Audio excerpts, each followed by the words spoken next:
इन साथियों अभी हम लोग उपस्थित हैं एग्ज़ाम टूर चैनल पर और आपसे बता दें आज जो बीपीएससी मुख्य परीक्षा का एग्ज़ाम हुआ है लगभग सभी लोग क्वेश्चन देख भी लिए होंगे। जो अभ्यर्थी नहीं देखे हैं नहीं जानते हैं वो देख लें कि मुख्य परीक्षा में किस प्रकार से प्रश्न पूछे जाते हैं और आपको कितने शब्दों में आंसर देना रहता है, क्या पैटर्न होता है, किस तरीक़ा से आप सही आंसर कर सकते हैं। यदि मार्क्स की बात करेंगे तो 300 टोटल मार्क्स होते हैं एक पेपर का। यदि बात करेंगे समय का तो 3 घंटा मिलता है, यानी कि आपको लिखना बहुत पड़ेगा, इस बात को आप समझ लें। और लिखने के साथ साथ आपको ये भी ध्यान देना होगा कि प्रश्न में क्या पूछे जा रहे हैं, आप किस प्रकार से उत्तर दे रहे हैं, इस पर विशेष ध्यान देंगे। चलिए आप आते हैं यहाँ पे देखिएगा जनरल स्टडीज पेपर 1 है, यानी कि सेक्शन ए यानी खंड ए में आते हैं। खंड 1 की बात करेंगे तो यहाँ पे देखिएगा 1 नंबर में 5 प्रश्न दिए जाते हैं, यानी कि यहाँ पे आपको 5 प्रश्न दिया गया है। और आप देख सकते हैं इसमें देखिए पहला ए नंबर में पूछा गया है भारत सरकार अधिनियम 1858 इसके बारे में, यानी कि गवर्नमेंट ऑफ इंडिया एक्ट 1858 के बारे में आपको लिखना था। दूसरा था बिरसा मुंडा मूवमेंट के बारे में, यानी कि बिरसा मुंडा आंदोलन के बारे में आपको लिखना था। अब बिरसा मुंडा का आंदोलन जो था उस पर आप प्रकाश डालते, उस पर आप लिखते 2 क्वेश्चन। नेक्स्ट आते हैं इंडिगो रिवॉल्यूशन, यानी कि नील विद्रोह इसी को बोला जाता है, इसके बारे में आपको लिखना था। किस प्रकार से नील की खेती किया जाता था, कब से शुरू हुआ, क्या हुआ, कौन इससे समाप्त किए, यानी संपूर्ण यहाँ पे लिखना था। पटना कलम चित्रकला पर भी आपको लिखना था, इसमें से आप लिख सकते थे पटना कलम चित्रकला का वर्णन करते हुए।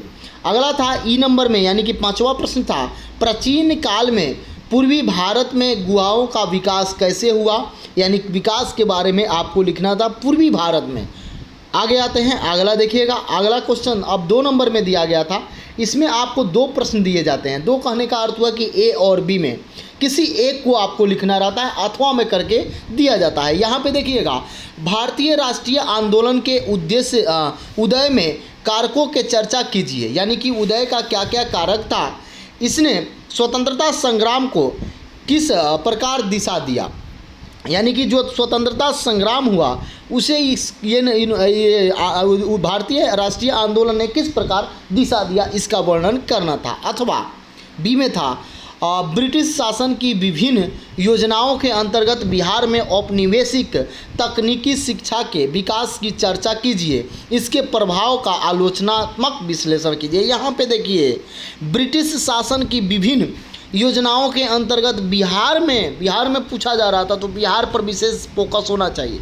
औपनिवेशिक तकनीकी शिक्षा के विकास की चर्चा कीजिए, इसके प्रभाव का क्या प्रभाव पड़ा, आलोचनात्मक वृद्धि करना था। आलोचनात्मक आप समझ रहे हैं, आलोचना के साथ करना था, ये नहीं कि डायरेक्ट आप कर देते। आगे आइए अगला देखते हैं। इसके बाद था 3 नंबर में प्रश्न पूछा गया था प्राचीन काल में उत्तर भारत में हुए मंदिरों के विकास का विश्लेषण कीजिए। प्राचीन काल में उत्तर भारत में जो मंदिर का विकास हुआ, क्यों हुआ, इसका क्या कारण था, इसकी क्या विशेषता थी, इसी क्षेत्र को क्यों चुना गया, इन सारे चीज़ को आपको लिखना था। अथवा समाज और संस्कृति पर रविन्द्रनाथ टैगोर के विचारों का वर्णन कीजिए, यानी कि रविन्द्रनाथ टैगोर क्या सोचते थे समाज और संस्कृति के बारे में, उनका क्या मुख्य धाराएं थी, वह किन किन विचार पर रहते थे, उनका क्या विचार था, इन सारे चीज़ को भी यहाँ पे लिखना था। आगे आते हैं, अब देखते हैं थोड़ा सा सेक्शन 2 में आइएगा, यानी खंड 2 में 4 नंबर प्रश्न में आते हैं। इसमें देखिए निम्नलिखित पर संक्षिप्त टिप्पणियाँ लिखें, आपको लिखना था टिप्पणी सब पर। यहाँ था क्वेश्चन 18वीं राष्ट्रीय स्काउट्स एवं गाइड्स जमूरी था, ठीक है। जमूरी का आलोचना कहाँ किया गया था, इसके उद्देश्य का वर्णन कीजिए, यानी कि स्काउट गाइड का जमूरी का आलोचना कहाँ पर हुआ था, इसके बारे में था। अगला था राष्ट्र संघ के लोक प्रशासन नेटवर्क के शांति व सुदृढ़ संस्थाओं के प्रबंधन के सतत विकास के 16 के शासनादेश का उल्लेख कीजिए। ये थोड़ा सा क्वेश्चन था कि राष्ट्र संघ लोक प्रशासन नेटवर्क के शांति व सुदृढ़ संस्थानों के प्रबंधन के सतत विकास के उद्देश्य से आपका इसमें शासन देश का उल्लेख करना था। नेक्स्ट था बिहार के अधिकार आधारित ई सेवा प्रदायगी परिदृश्य का वर्णन करना था। ई सेवा जो है ये बिहार से जुड़ा हुआ, इस पर आपको वर्णन करना था। नेक्स्ट था बिहार राज्य में सौर ऊर्जा उत्पादन के क्षेत्र में किए गए प्रयास का वर्णन। यानी कि बिहार सरकार के द्वारा सौर ऊर्जा को जो प्रोत्साहित दिया जा रहा है, उसके क्षेत्र में जो कदम उठाया गया है, किन किन कदम प्रयास किया गया है, कब कब कौन सी योजना चलाई गई, इसके लिए क्या क्या रिबेट दिया गया, इन सारे चीज़ का वर्णन करना था। आगे आइए, अगला था आत्मनिर्भर बिहार के 7 निश्चय पार्ट 2। यानी कि ये सरकार का एक महत्वाकांक्षी योजना है, बहुत ही प्रसिद्ध योजना है। इस योजना का लगातार आप देखते होइएगा, सुशासन कार्यक्रम की विशेषताओं का आलोचनात्मक परीक्षण कीजिए। यहाँ पे आलोचनात्मक परीक्षण करना था। आप केवल यदि इसका वर्णन कर देते या केवल इसके बारे में बता देते, केवल इसके अच्छाई को बता देते, ये नहीं होता। यहाँ आलोचना करते हुए आपको इसके बार विशेषता बताना है। नेक्स्ट था 5 नंबर में, अब भारत में विदेशी विश्वविद्यालयों को कैंपस स्थापित करने के लिए दरवाज़ा खोलने के लिए विश्वविद्यालय अनुदान आयोग द्वारा हाल ही में घोषित मसौदा नियम क्या है।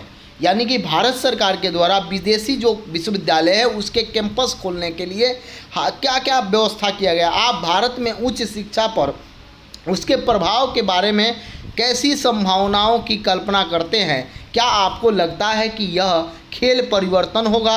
अपने उत्तर के समर्थन में तर्क दीजिए। आपको तर्क देना था, तर्क के साथ इसको बताना है कि क्या इससे आप सोच रखते हैं, आपका क्या विश्वास है, आप क्या चाहते हैं। अथवा अगला क्वेश्चन था, आधी सदी पहले भारत के सर्वोच्च न्यायालय द्वारा दिए गए बुनियादी ढांचे के सिद्धांत के बारे में हाल ही में भारत के उपराष्ट्रपति द्वारा आलोचना का आलोचनात्मक परीक्षण कीजिए। क्या आप समझते हैं कि यह बहस कार्यपालिका और न्यायपालिका के बीच निकट भविष्य में टकराव का मुद्दा साबित होगा? तर्क दीजिए। देखिए, इसीलिए होता है कि कम से कम आप समय समय पर ज़रूर पेपर देखें और न्यूज़ सुने। देखिए, ये अगर आप नहीं पढ़े हैं तब नहीं बनेगा। जब आप पेपर लेते हैं, अच्छा तरीक़ा से वहाँ पढ़ते हैं, समझते हैं, तब यहाँ पे आप अपना तर्क दे सकते हैं। आगे आइए, अगला क्वेश्चन क्या था? अगला क्वेश्चन यहाँ पे दिया गया था, क्या आपको लगता है कि इस साल के अंत में दिल्ली में होने वाले G20 शिखर सम्मेलन को अपनी अस्थायी विकासात्मक चुनौतियों के बावजूद भारत को अपनी महत्वाकांक्षा के माध्यम से सफल बनने के विकासशील दुनिया के नेतृत्व को पुनः प्राप्त करना चाहिए? क्या आपको लगता है कि भारत को दक्षिण विश्व को आम लक्ष्यों की खोज में एकजुट करने में वास्तविक कठिनाई का सामना करना पड़ रहा है? आप उत्तर ठोस तर्कों के साथ दें। यहाँ तर्क देना है, बिना नॉलेज का, बिना आपको डेली पेपर पढ़ने का, बिना आपको डेली न्यूज़ देखने का, ये आपसे नहीं हो सकता था। अथवा में दिया गया था, सीरिया व तुर्की भूकंप आपदा सहयोग में राष्ट्रसंघ की पहुंच एवं संसाधन प्रबंधन भूमिका का मूल्यांकन कीजिए। क्या जब ये भूकंप आया, सहयोग के समय राष्ट्रसंघ कितना सहयोग किया, क्या उनकी भूमिका थी, क्या उनके पास संसाधन था, इसका मूल्यांकन करना था। सेक्शन 3 में आपसे एक प्रश्न पूछा जाएगा और देखिए वो आपसे यहाँ पे दिया गया है, आप देख सकते हैं। यहाँ पे डाटा दिया गया है और उसके बारे में आपसे निम्नलिखित सारणी का ध्यानपूर्वक अध्ययन कीजिए एवं सारणी के नीचे दिए गए प्रश्नों का उत्तर दीजिए। 5 विषय में छात्रों द्वारा 2012 से 17 के दौरान प्राप्त उच्चतम एवं औसत अंक प्रत्येक विषय में सर्वाधिक अंक 100 है। यहाँ पे देख सकते हैं, उच्च अंक 85 सबसे आया, औसत अंक 65 आया। इस प्रकार अभ्यर्थी का आया। विज्ञान, इतिहास, गणित, हिंदी, अंग्रेजी का दिया हुआ है। और आपसे पूछा जा रहा था सभी विषयों का 2015 में संयुक्त औसत कितना था, तो सभी को जोड़ के विषय की संख्या से हम लोग भाग दे देते हैं। चलिए आगे आते हैं। आगे देखिएगा तो आगे क्या है, आगे समझिएगा। क्या था? सभी विषयों का 2015 में संयुक्त औसत प्राप्त करना था। यहाँ पे देख सकते हैं, तो 2015 में जाएंगे, सभी विषयों को जोड़ के और सब संख्या से भाग दे देंगे, वो आपका आ जाएगा। नेक्स्ट क्वेश्चन था, 2015 से 2017 में अंग्रेजी के औसत अंक में कितने प्रतिशत की वृद्धि हुई? तो 2015 से 17 में कितना प्रतिशत का वृद्धि हुआ, औसत निकालने के बाद आपको वृद्धि आएगा, वृद्धि निकाल देंगे। लेकिन यहाँ पे प्रतिशत पूछा जा रहा है तो वृद्धि प्रतिशत निकालेंगे। आगे आइए, किस वर्ष में गणित में उच्चतम अंक एवं उच्चतम औसत अंक का अंतर सर्वाधिक है? यानी कि आपको ये बताना था। और यहाँ पे देख सकते हैं आगे था, यदि 2013 में 50 विद्यार्थी ने गणित में परीक्षा दी तो उनके अंकों का कुल योग कितना था? 50 विद्यार्थी दिया, अंकों का योग पूछ रहा था। किन 2 वर्षों के बीच विज्ञान में उच्च अंकों का अंतर सर्वाधिक पाया गया। यही सब क्वेश्चन था, आपसे पूछा गया था। अथवा में ये भी ग्राफ था, ये भी आप देख सकते हैं। जो ग्राफ आपसे बन पाए वो आप बना देते, उस पर आप उत्तर दे देते। ये भी देख सकते हैं, पाई चार्ट दिया गया है। और आपसे बता दें, यहाँ पे फिर आते हैं तो उसी प्रकार से आपके प्रश्न पूछे जाते हैं। यदि ये प्रश्न आपके पास नहीं है तो आप एग्ज़ाम टूर के टेलीग्राम पर जाकर ये प्रश्न आपके पास ले सकते हैं और क्वेश्चन देख सकते हैं। जय हिंद, जय भारत, जय युवा।